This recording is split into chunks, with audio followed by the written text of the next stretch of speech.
पर्यटक पर हमले होते हैं, हमारे देश के पर्यटक मारे जाते हैं। इस देश के माननीय प्रधानमंत्री जी इसी मधुबनी की धरती पर वो चुनावी सभा करने के लिए आते हैं। वो उन परिवारों से मिलने नहीं जाते हैं जिनके बच्चे करा रहे थे, रो रहे थे। उनको चुनावी सभा सूझ रहा था, चूंकि बिहार में चुनाव। आज उन्होंने कहा था चुनावी घोषणा, वो मंच पर गला फाड़ फाड़ करके कहते थे कि हमारी सरकार बनेगी तो हम इस देश के अंदर भय, भूख, भ्रष्टाचार को समाप्त करेंगे। उनके कई एक मंत्री प्याज का माला पहन करके आंदोलन करते थे, गैस सिलेंडर माथे पर लेकर के आंदोलन करते थे। आज गैस का क्या हाल चाल है? 350 रुपए से लेकर के 1200 रुपए हम 350 छोड़े थे, आज 1200 रुपए मिल रहा है गैस सिलेंडर। उजाला योजना क्या हुआ माननीय प्रधानमंत्री जी? आज आप कहे थे गरीबों की महिलाएं चूल्हा फूकती है तो उसका आंख खराब हो जाएगा, हम उजाला योजना चलाएंगे। आज आपने महंगाई चरम सीमा पर इस राज्य के अंदर, इस देश के अंदर 55 से 60 रुपए लीटर हम डीजल छोड़ कर गए थे, आज 100 पार कर गया। आज डीजल का रेट बढ़ा तो कमाई, जोताई, ढुलाई सारा चीज का रेट बढ़ गया। उन्होंने कहा हमारी सरकार बनेगी तो हम तमाम देश के तमाम नौजवानों को साल में 2 करोड़ नौकरी देंगे। आज कहा गया आपका घोषणा, आज 11 साल हो गया उनके नेतृत्व में, आज 22 करोड़ कम से कम इस हिंदुस्तान के अंदर हमारे नौजवानों को रोजगार मिलता। रोजगार तो मिला नहीं, उल्टे हमारे मजदूरों को छटनी हो गया। हिंदुस्तान के अंदर जितने भी कल कारखाने थे वो सारा का सारा बंद कर दिया। आज मजदूर रोड पर है, उनको रोजगार नहीं मिलता, वो काम पर नहीं जा रहे हैं। ये सरकार जो चल रहा है ये खास करके दलित विरोधी है। इस देश के अंदर बाबा साहब डॉक्टर भीमराव अम्बेडकर ने जो संविधान बनाया, उस संविधान में सार्वजनिक क्षेत्र में आरक्षण का प्रावधान है। आज ये बारीकी से जितने भी सार्वजनिक क्षेत्र हैं तमाम क्षेत्र को कारपोरेट घरानों के हाथों बेच रहा है, उसमें आरक्षण नहीं है। हम दलित भाइयों से कहना चाहते हैं, बहनों से कहना चाहते हैं, माताओं से कहना चाहते हैं, बड़े बड़े दलित के नेता आपके बीच आएंगे, आ रहा है समय, उनको जवाब दीजिए। सदन के अंदर जो ये हो रहा है दलितों पर अत्याचार, इनके गृह मंत्री कहते हैं ये अम्बेडकर करने से क्या होगा, और इस देश में आरक्षण है तो देश का विकास अवरुद्ध है, हम आरक्षण को समाप्त करेंगे। लेकिन हम धन्यवाद देना चाहते हैं इस देश के दलितों से, अकलियतों से, अत्यंत पिछड़ों से। ऐलान किया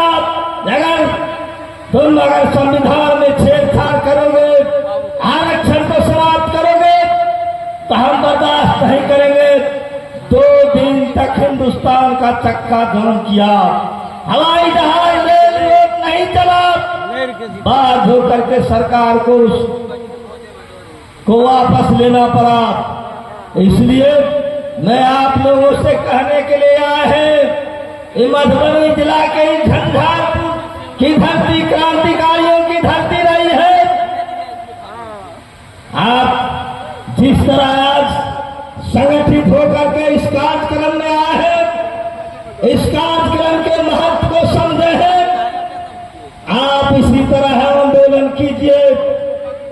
मधुबनी की धरती पर गुलजार साहब एक महादलित का बेटा जय भीम का नारा लगा रहा था और भाजपा के लोगों ने कहा जो तुम जय भीम का नारा नहीं लगाएगा, तुम क्यों लगा रहा है, और उसको बुरी तरह पीटा गया।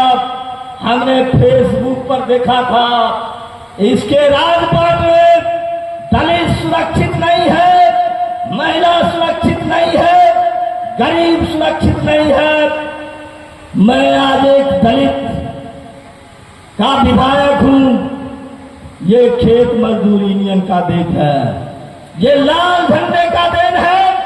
तो आज मैं सदन के अंदर हूं और हमने जो सदन में सवाल उठाया था केरल के तर्ज पर तमाम बिहार वासियों जो हमारे 60 वर्ष पार कर गए हैं उनको वृद्धावस्था पेंशन दो, सामाजिक सुरक्षा पेंशन दो। आज सरकार ने थोड़ा बहुत साहस किया। ये खेत मजदूर यूनियन की लड़ाई आंदोलन का उपज है। आज हम जो ऐलान कर रहे हैं इस मंच से कि हमको कम से कम 5,000 रुपया आप पेंशन की राशि दीजिए, हम इसकी लड़ाई लड़ेंगे। लाल झंडे ने लड़ाई लड़ करके इस देश के अंदर मजदूरी तय किया, मजदूरों को समय सीमा तय किया और इस हिंदुस्तान की सरकार, इस बिहार की सरकार ने हमारे मजदूरों को 8 घंटा के बदले 12 घंटा काम करने का ऐलान किया है। हमारे मजदूर 12 घंटा काम करते हैं, लेकिन उनको मजदूरी उतना ही है जितना 8 घंटा में मिलता था। मजदूरी नहीं बढ़ा। आज मनरेगा की लड़ाई हम लोगों ने लड़ा। मनरेगा कानून आज हिंदुस्तान के अंदर है, लेकिन आज मशीनीकरण इस देश के अंदर हो गया है। मशीन से आज मजदूरों का जो काम लिया जा रहा है, मजदूरों को पलायन, अगर मशीन से काम नहीं लिया जाता, अगर हमारे मजदूरों से काम दिया जाता तो आज Jhanjharpur railway station, Saharsa railway station, Begusarai railway station, Madhubani railway station से मजदूर बोरी की तरह फंस करके इस राज्य से दूसरे राज्य नहीं जाता। कोरोना के समय में भी ये सरकार ने हमारे गरीबों को ठगने का काम किया, थाली पिटवाने का काम किया, शंख बजवाने का काम किया, दिया जलवाने का काम किया। इस देश के अंदर धर्म के नाम पर, जाति के नाम पर बांट करके आज देश के गद्दी पर काबिज है। इसलिए इस मंच से हम तमाम लोगों से कहने के लिए आए हैं, इसको बिहार विधानसभा का चुनाव आने वाला है। आप भाजपा का जो गठबंधन है उसको जवाब दीजिए। तो इस देश के अंदर, इस राज्य के अंदर आपने किसानों के लिए कौन सा कानून बनाया, मजदूरों के लिए कौन सा कानून बनाया, गरीबों के लिए कौन सा कानून बनाया। जितना कल्याणकारी योजना था उसको आपने समाप्त करने का काम किया और कारपोरेट घरानों के लिए आपने कानून बनवाने का काम किया। हम इतना ही बात कह के चुके, हमारे बहुत सारे साथी हैं, समय भी बहुत हो गया। इतना ही बात कह के मैं अपनी बात को समाप्त करते हैं। आप तमाम साथियों को बेगूसराय जिला और बिहार राज्य खेत मजदूर यूनियन की ओर से क्रांतिकारी अभिनंदन करता हूँ। जय हिंद। इंकलाब जिंदाबाद। भारतीय कम्युनिस्ट पार्टी जिंदाबाद। बीकेएमयू जिंदाबाद। भारतीय खेत मजदूर यूनियन जिंदाबाद। बिहार राज्य खेत मजदूर यूनियन जिंदाबाद। बहुत बहुत धन्यवाद। माननीय विधायक साथी सूर्यकांत पासवान जी के बहुत बहुत धन्यवाद।